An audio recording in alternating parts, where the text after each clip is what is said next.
हिमाचल की राजनीति में नई पीढ़ी की सक्रियता, मजबूत लोकतंत्र का इशारा या फिर परिवारवाद। बात कर रही है आस्था और प्रिया गोस्वामी की। दोनों बेटियां हैं तो हरीश नड्डा बेटे हैं। ये तीन नाम भविष्य से जुड़े हो सकते हैं और नहीं भी।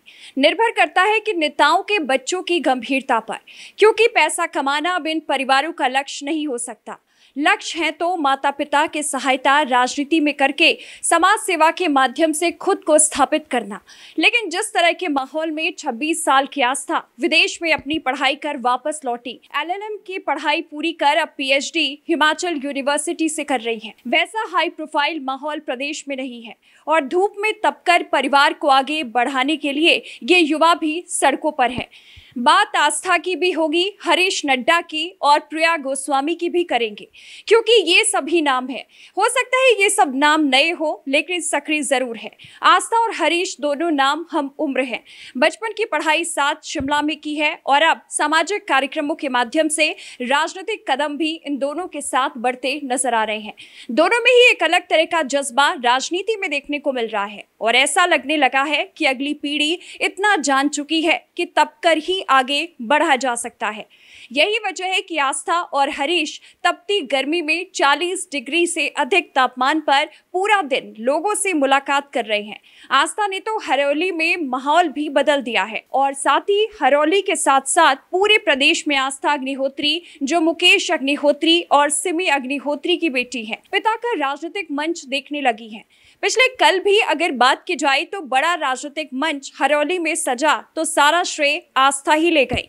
उनका भाषण भी काबिले तारीफ था और बेटियां किसी से कम नहीं। महिला सशक्तिकरण में कांग्रेस भाजपा से आगे है, ऐसा संदेश भी उन्होंने हरोली के माध्यम से पूरे प्रदेश में दे दिया है। वहीं हरीश कोरोना काल से लगातार सक्रिय हैं। हरीश पहले स्वास्थ्य संबंधी सामान खुद बिलासपुर में आकर जनता को दे रहे थे और उसके बाद युवा मोर्चा के युवाओं से जुड़कर ऐसा माहौल बन चुका है, जहां हरीश के सभी दोस्त छुट्टी मिलते ही विदेश या फिर टूरिस्ट स्पॉट पर निकल जाते हैं। वहीं मल्लिका नड्डा और जगत प्रकाश नड्डा के ये बेटे हरीश सीधे विजयपुर पहुंच जाते हैं। जनता से मिलना, कार्यक्रम रखना, खुद बोलकर और फिर युवाओं को खेलों से जोड़ना, खुद की राजनीतिक से अलग रखने का असफल प्रयास भी वो हर दिन करते हैं। लेकिन इतना तय है कि शालीन मृदुभाषी होने के साथ खिलाड़ी भी हैं, इसलिए बड़ी नैतिक जिम्मेदारी के साथ प्रदेश में आकर पिताजी के काम को चुपचाप आगे बढ़ाते नजर आ रहे हैं। हालांकि हरीश भी पेशे से वकील हैं, मतलब दोनों ही क्लास फेलो वकील बनकर अब राजनीतिक भूमि जनता के समर्थन में बनाते नजर आ रहे हैं। वहीं एक तीसरा नाम है जो अभी सिर्फ 20 साल की हैं, प्रकृति प्रिया गोस्वामी, जो सांसद इंदु गोस्वामी की बेटी हैं। एक सक्रिय नाम कांगड़ा की राजनीति का है। निकनेम प्रिया है, जो प्रचलित नाम है।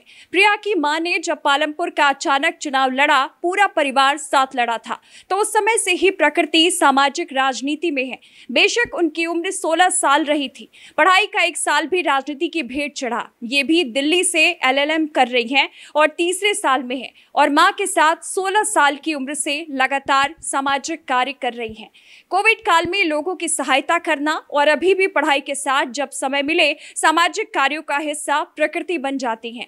इस तरह से कहा जा सकता है कि आस्था जिस तरह से सक्रिय हुई हैं राजनीतिक रूप से, अब बेटियां भी बेटों से पीछे नहीं हैं, तो बेटे भी अपनी सीमित परिवारों की अपनी नैतिक जिम्मेदारी भी बखूबी निभाते नजर आ रहे हैं, जिसका उदाहरण हरीश नड्डा है। हालांकि राजनीतिक माहौल में अगर आप आमतौर पर देखें तो पिता के मंत्री बनते ही परिवार क्या से क्या हो जाता है, बताने की जरूरत नहीं, लेकिन फिर भी हरीश नड्डा ने हिमाचल में उदाहरण सेट किया है।